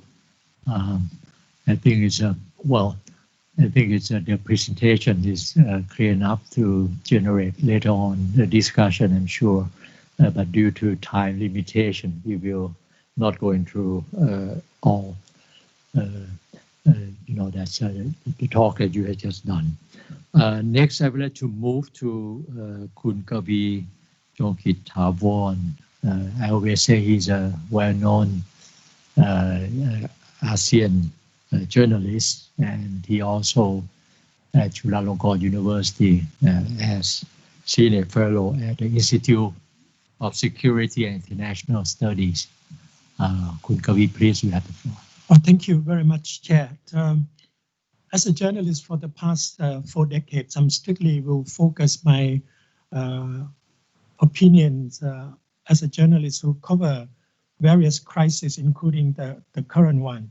As you know, any progress on the implementation of the 2030 SDG agenda, especially in the COVID-19, will need a big army of well-trained journalists who understand the SDG agenda comprehensively and all the meaning and interconnectivities. And on top of that, I think journalists have to understand the impact of COVID-19 crisis. As Hamza mentioned earlier, the SDG 16 has suffered a lot, slow progress. But I think in looking forward, the role of the media sector in promoting SDG 16 and also during the COVID-19 era made the role of media is even more important. And I'm referring to SDG 16 10.2, the importance of universal access to information. As Hamza pointed out, the abilities to create peace, justice, and strong institutions depends on the vitalities of the media sector in providing accurate, as the chair used the word, evidence-based information to enlighten the public. I would like to focus on the Southeast Asian regions, the role of the media during the COVID-19. I think the media in the regions has done a pretty good job. They could do even much better, try to minimize the negative impact and the effects of the virus. As you know, we have entered into the 10th, almost 11 months of the crisis. You can really look at how the role of media report on this crisis. During the first quarter, it was pretty messy because nobody knows what is going on. Local report has been very little. The COVID-19 is new. There was no name until the WHO come up with official name. So during the first quarter, there are a lot of confusion, and this is the period where there's a lot of fake news and disinformation, and that causes a lot of discomfort because it's create a very high levels of distrust, fears among the population. I can speak in Thailand, there's a lot of fear that we might not be able to cope with the crisis. But as it turned out, that was not the truth because the media failed to understand the COVID-19. Then if you look at the second period, this is also very interesting as far as the mainstream media is concerned, is involved international wide service media that start reporting on the regions. There's more report from wide service about the situation in Southeast Asia. And believe it or not, most of the report came out, raised questions about the statistic and the figures of what's going on in our region, because most of the analysis using the Western experience when they judge the local report, regional report, they express doubt about what's going on, the truth, the figures and the statistic. So there are a lot of contestation. And then when you start as in the August, when it is clear statistically that, oh, the number, the COVID, the tracing and the strict measures to mitigate the widespreading of the virus in Southeast Asia has been at work. Now there's more positive report coming out, more local narrative. And that is very important. I must insist and emphasize that local narrative of COVID-19 that coming out need to play the dominant role in providing the accurate information for the rest of the world. But that has not yet happened. So we need to do a few things in order to, what I would say, increase, enhance effective public communications within Southeast Asia. And I think ASEAN is mindful about this. And as the ASEAN Secretary General Lim Chok Hoi has mentioned that in upcoming ASEAN summit, there will be a very comprehensive economic recovery. And to be really effective, you need better understanding and appreciation of media sector. And I think Southeast Asian media now are better than before, judging from what the reports in the past couple of months. Now they can report much more scientifically. But then again, there's still strengths of fake news, disinformation. So I would like to suggest looking forward into the futures that we create some kind of mechanism that can really verify misleading biases about COVID-19 so that we can stop at the earliest time possible the proliferations of fake news and misinformation. And I think this would be very important also to emphasize that state-owned agency news like Bernama of Malaysia and Taras of Indonesia, Thailand Thai News Agency must really ramp up their work and information because they are the important source of accurate information to counter whatever misleading information come out from various social medias and platforms. I think this is one of the most important tasks that we need to look at. Number two, it's very important also to enhance media in information literacy. This, of course, easily said than done.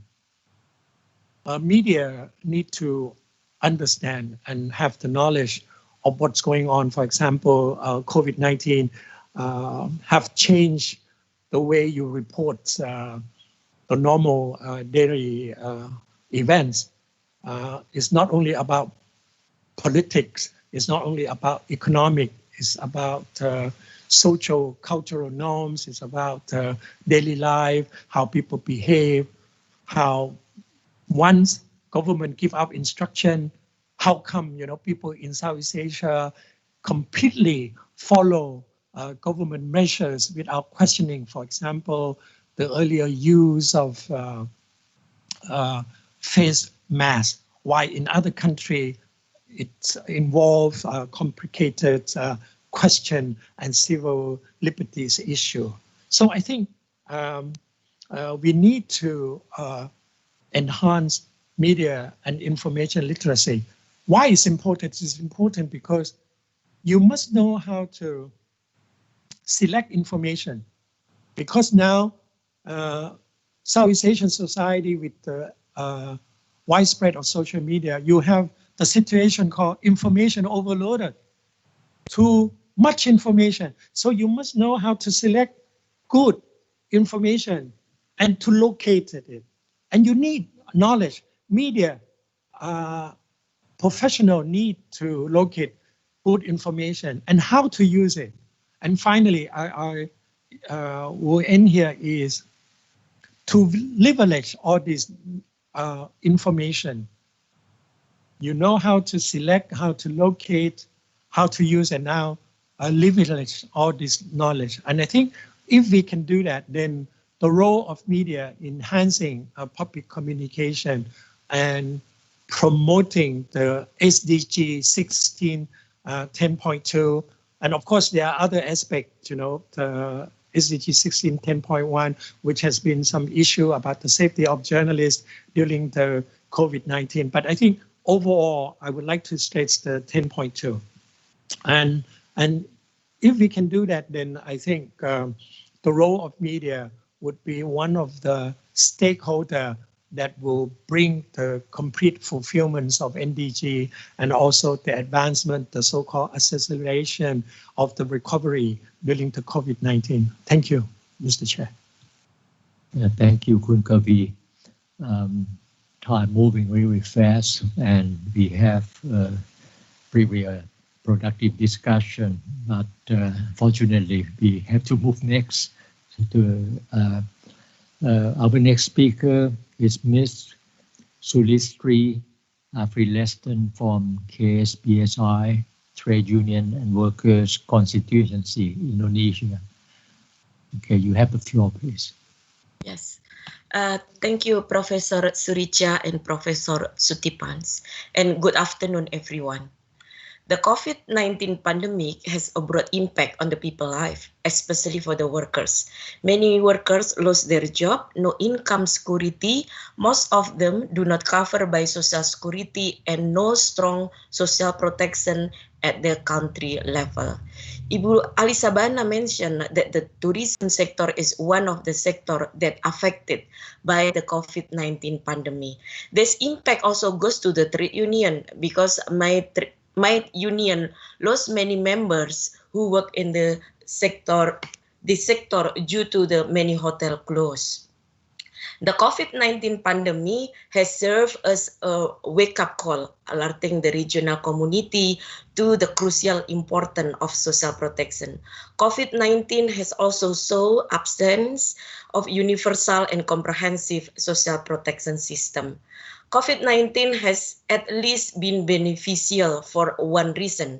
It has put social protection high on government's agenda and agencies respond to the crisis. Social protection and emergency measure to respond to the crisis and accelerate recovery.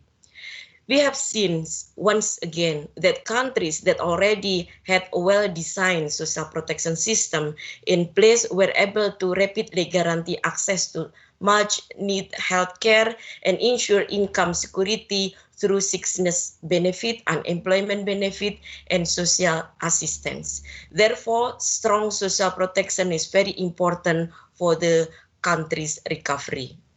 Besides that, the countries in this region must work together and take steps to reduce the impact of COVID-19 pandemic quickly, both at the national and also regional level. As the whole world undergoes an economic recession, government should fund economic stimulus package to the that are anchored in promoting decent work. Micro, small, and medium enterprises that provided jobs for many of the working poor in the region should be subsidized to sustain business operation and retain employment of the workers, while workers should receive income guarantees. In some countries, there are several policies as taken to support the people from the impact of the COVID-19 pandemic. We already heard from Timor-Leste and also from other country that this policy has taken by the country. It's also in Indonesia. In Indonesia, the government has several policies, example like the various tax subsidies, such as income tax subsidies for the workers.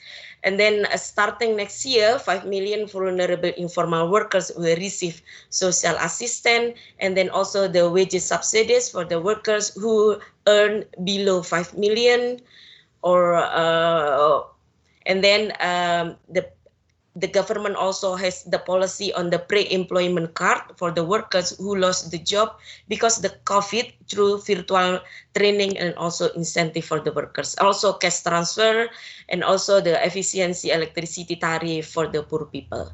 Workplace should be implement COVID-19 prevention and control measures with working safety committee that are composed of the management and union representative that work together to address the pandemic. Frontline health workers should be paid properly, supported, given enough rest, and protected from the virus. The new normal should be a better normal. In line with SDGs, we should do away with dirty energy and increase our reliance on renewable energy source while making factory and workplace COVID resilience. Directly or indirectly, COVID-19 has influenced the achievement of the SDGs this year or even the following year. Therefore, all the stakeholders, academic, the media, business group, non-governmental organization, and civil society should sit together with the government at the regional level and also national level to discuss what steps should be taken so that the SDGs goals are achieved and no one left behind. The government cannot solve this problem alone. So social dialogue and other form of inclusive dialogue between multi-stakeholder and the government as a means of implementing SDGs is one of the key to success in reducing the impact of COVID-19 pandemic and achieving the SDGs goal. So far, the trade union, particularly my organization, has provided some services to the workers, such as advocacy to the problem that our member face in the workplace, and also we have the training on the social dialogue, so our member can have the capacity to dialogue with the employer to get win-win solution, especially in addressing the impact of the COVID-19 pandemic. And we also assist our member to get access to the government social protection program.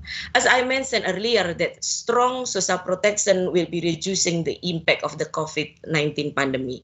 And to encourage the achievement of SDGs goal, for that the UN and agencies must help the developing countries to strengthening social protection at the country level. Example, facilitate the creation of the social fund for social protection. The establishment of the social fund for the social protection will help countries to achieve the SDGs goal. I think that's all. Thank you for your attention, and thank you, Chair. Thank you very much, Ms. Silistri Phileston, for your talk. I think that this time all have been said by our panelists, and their presentation are brilliant, and I think it's give a lot of food for thought. With that, I think it's also their presentation have exposed quite a number of challenges. Not only have we said that the 5 years that we have with the SDG from 2016, but at this time, come in addition, the pandemic is, the crisis is colossal, is unimaginable when we started, but now we start to feel the real implication on all facets of life, on all facets of activities we're doing. And this is definitely the challenge that we need to moving next. As time is on our side, and I think it's maybe appropriate for me and Professor Surichai to convene us all to Q&A session. We have around 20 minutes to go. We have people in this room who would like to maybe make the points. Otherwise, we also have questions, those in chat box, from virtual participants. Please do it. If not yet, I have in between from the chat box. The first one, which is comment and suggestion from Kun Natapanu Nopakun, Deputy Spokesperson from Thailand Ministry of Foreign Affairs. This is what he suggests. The pandemic has indeed affected the efforts toward the SDG in practical terms. And it's still important to focus on, quote, leaving no one behind during, end quote, during COVID. Government should focus on crisis communication to all groups in society. And I think this is, he made it clear, I think, and also some of the speakers already mentioned, to all stakeholders, society, whether citizen, non-citizen, who are a bit vulnerable to the pandemic. This is to ensure that all is taken care of. So here he said he agreed very much with the point raised by the delegate of Timor-Leste and also from the experience of our government. Thailand has an effective crisis communication center under the PM office, the Prime Minister office. So he would like to suggest a concrete, proposal here that the government should communicate strongly with people in this pandemic, era. And he used the word the public diplomacy and crisis communication training should be enhanced from government across the region, and perhaps with the UN support.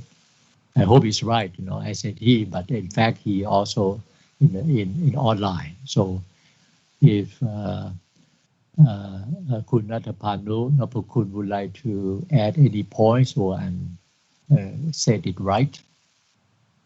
Are you online still, Kun Napapanu? No, that's okay. So that's perhaps he has other thing to do. Next in the chat box is from Mr. Gomer Padong. Thank you, Kun Sukit. Kun Sukit is here for reinforcing the role of social and community enterprise in achieving the SDG. So his question, he said, my question is what support is available for social enterprise from government, corporation, so that social enterprise are able to rebuild from the pandemic. So this is including the community stakeholder, they need to support. So what do you think? This is the question. You are here, so you might be able to respond from now.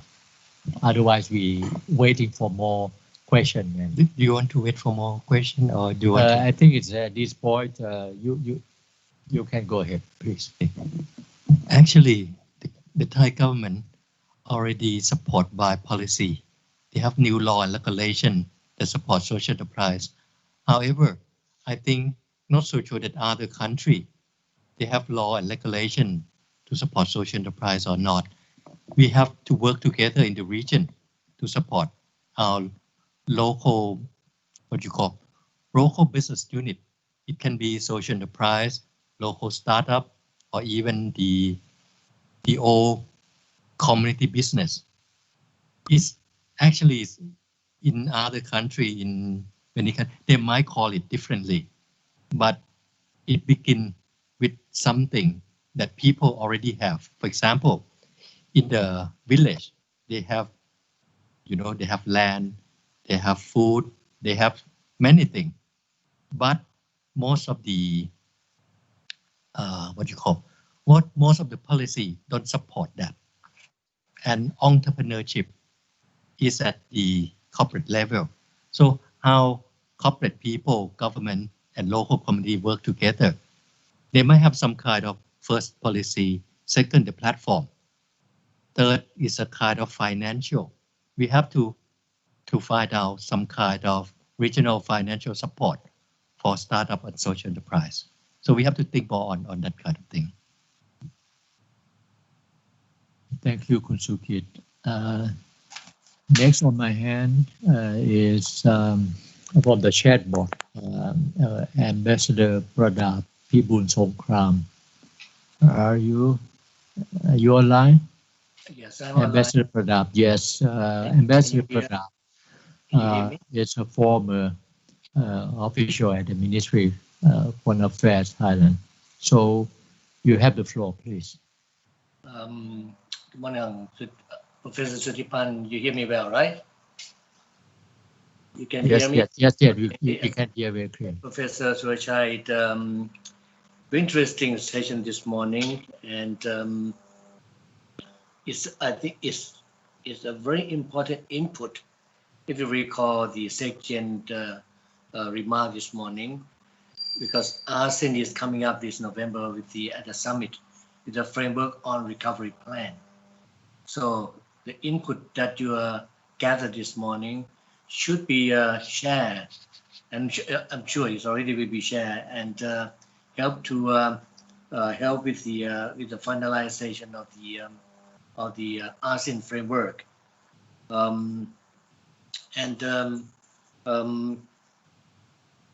Yes, COVID is in front of us, but but it will not last forever, as you mentioned, and the new one may come up. So whatever we are doing now, I think we have to have a long perspective also, that it will not compromise the long-term development of ASEAN. And in the future, another point is that only last year we were optimistic, euphoric about the success and sustainability of ASEAN community. We have ASEAN Vision 2025. We have ASEAN Connectivity 2025. COVID will impact on those measures, and I think SCAP and ASEAN need to review also all those vision and set us on the new normal course. But of course, this new normal will not last forever. But we need to focus more on the reality, on the fact on the ground now. What's really impact on ASEAN? We heard about Timor, we heard about Laos, but the reality of ASEAN 10 and the region, what really is the impact? And as Khun Kavi point out, the role of media the role of media is important in bring about the real facts and information to the people. That's my comment, Professor Sutipan. Thank you. Thank you, Ambassador Pradap. Thank you.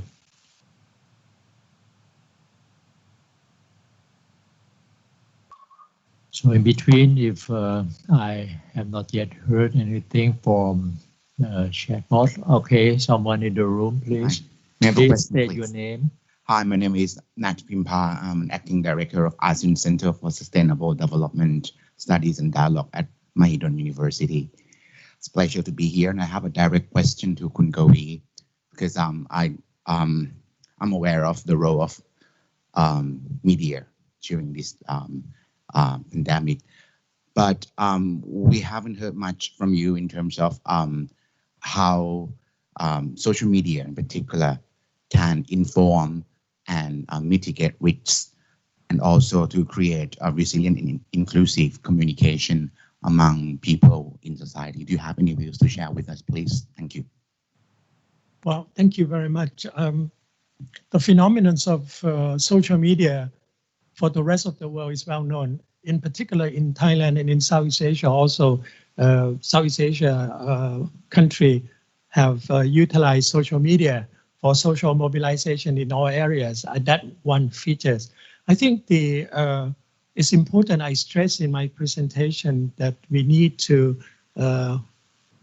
enhance the media and information literacy. I mean all platform, and that is very important. And as you know, social media is in this part of the world is very quick, and most of the time there's no verification. And I think ASEAN needs an effective mechanism now to really, I think the ASEAN leaders are thinking of setting up this kind of mechanism to filter, to select, make sure that the misleading information and other bias would be eliminated at the earliest time. I think that's very good. But more important also is the connection with the source of information and the media personalities, the editors, and the media outlet. I think is very important. This is why I stress it's not only very important to verify the information that we get, particularly on the important issue, but you must know how to locate it. And a lot of time, they just don't know. And the foreign ministry writes the so-called deputy spokesperson made it correctly that the government must deliver strong message to the public. And that also causes a problem because in many liberal countries, they said that the government dictates one dimension of information. So there must be a multiple source of information that is accurate enough. And I think I advocate that. But it's good to have a unified, accurate information. In the case of Thailand, after March 23rd, we have a very good, accurate information from one source, which proved to be very good. Then it has reduced the level of mistrust and create sort of a mutual information exchange between the public and the government, and the public has been able to respond effectively what the government suggests. That help mitigate the widespread of the virus. And I think that is a very prominent features in our dealing with the COVID-19. So I think social media platform have yet to have that kind of uniformity because it's too diverse, too many views and sources. So it's important for the person who utilizes this information that they verified it and locate it and how to use it.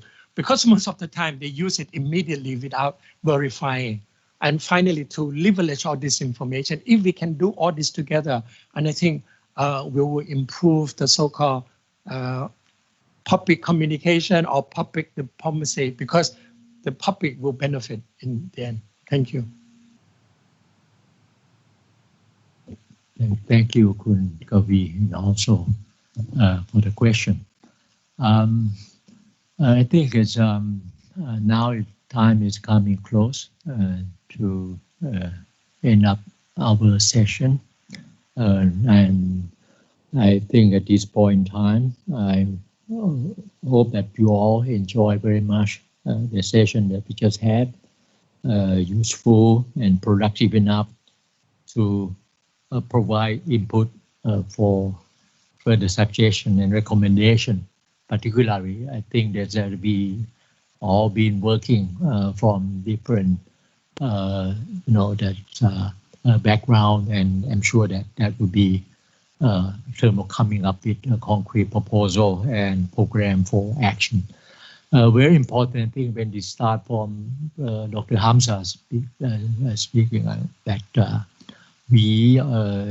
this crisis is not the first one, but it's really the huge one, and we might again going up to next. Impact, as we all know, is tremendous. And one thing is showed clear is the government is one thing, but more than the government is the people, you know, that all stakeholders, that's why exactly the topic of this morning discussion, how to deal with different stakeholders, because government also have the measure to play the lead, but the government also have the limitation. So, so this is why I think is there kind of you know, think in terms of partnership and cooperation and all voice must be heard, and all voice and to take action, turn into action. So this is important. And also the COVID crisis is going to have a strong impact on whatever the goals on or the SDG agenda. How that we see that is going to, as Kunsukit also mentioned, about that it's going to be, you know, that put some backward for many goals, and it show also on the scoreboard of ASEAN. We still try to moving up many goals. Only education we're doing well, and perhaps in health some area. But a lot of other areas we're not doing well, like environment, energy, and all that. You know, so this is a tremendous task waiting ahead, and for all of us. And the opening session been outlined very well. That's from the Secretary General about this is the whole new challenges that we're facing with, and also the section, ASEAN section, mentioned about the ASEAN framework that will be coming up from the summit. So I think all these project very much about the kind of, you know, that's regional cooperation and regional integration we are dealing with, which should not be the kind of only the short-term solution. We need to do all that.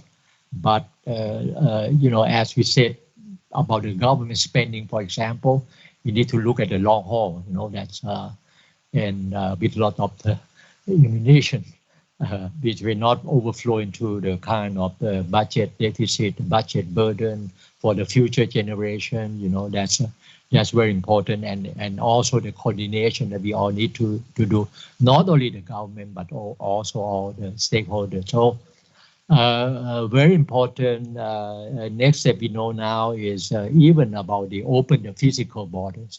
Now we move into the more borderless digital communication. So this is kind of, you know, the new normal new challenges that we all doing right now. Work from home, the kind of the, you know, that's the traveling and activities that we're doing around.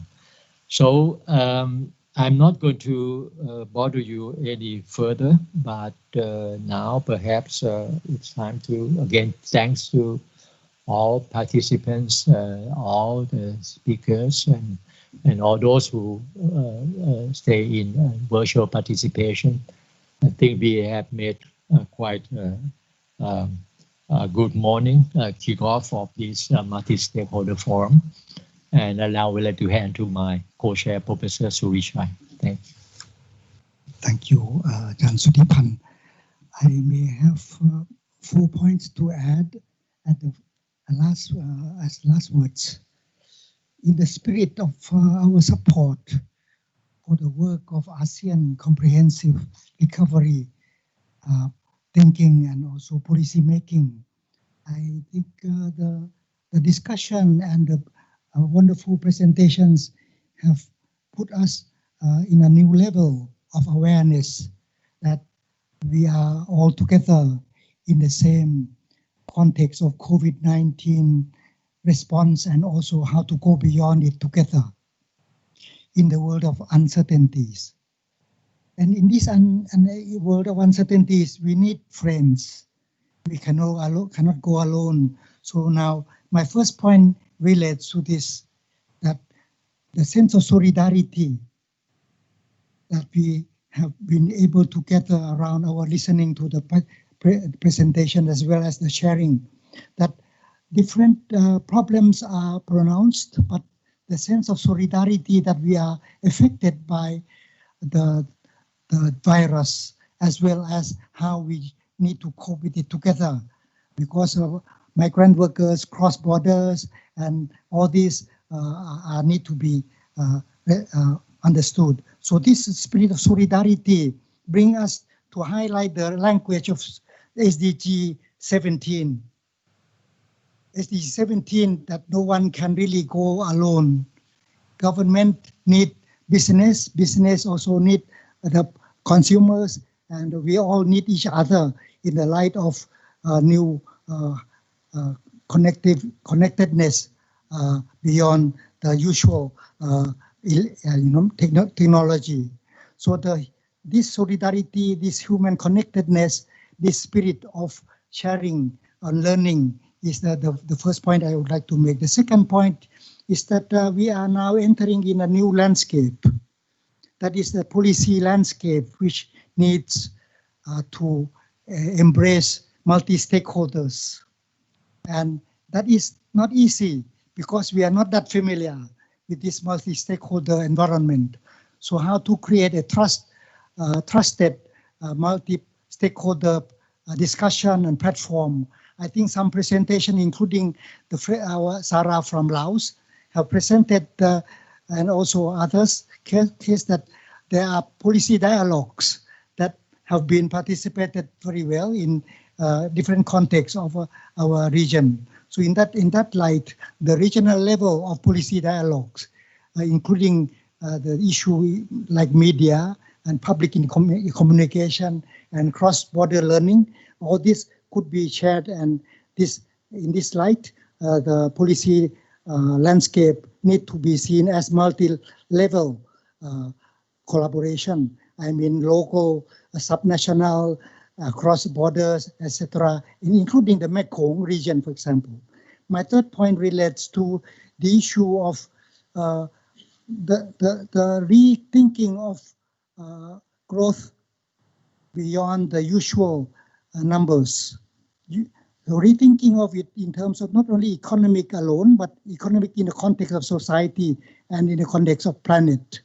So in that light, the rethinking development, meaning to see development beyond income are important, but beyond income, we are clearly witnessing the experience of well-being as a key issue. The well-being as a key component of relating health, security, and other forms of human security are the central. So in this sense, the healthy planet is a core of our new imagination for our neighborhood, so that we can share the commons of the ocean and also the lands and the air that we also face with all health issues. So there are issues that we need to share, to face together in the light of this beyond the usual context of policy making. So my final point relates to the demand for new knowledge and new evidence-based efforts. Along this line, the policy dialogue already started, need to be also realized that we all need to bring the knowledge actors around. The knowledge actors would include the researchers, both in independent and also in institutions. And here, the network of people in knowledge networks forms beyond informal in networks, including ASEAN University Network, for example, would help us to strengthen the already pronounced new areas of collaborative demands. That along this line, I think we can create a healthy environment for policy ecology that we all need to navigate together. So I feel on behalf of our chairs and also the friends here, I am very grateful for the moments and the knowledge we can together at this juncture. Thank you.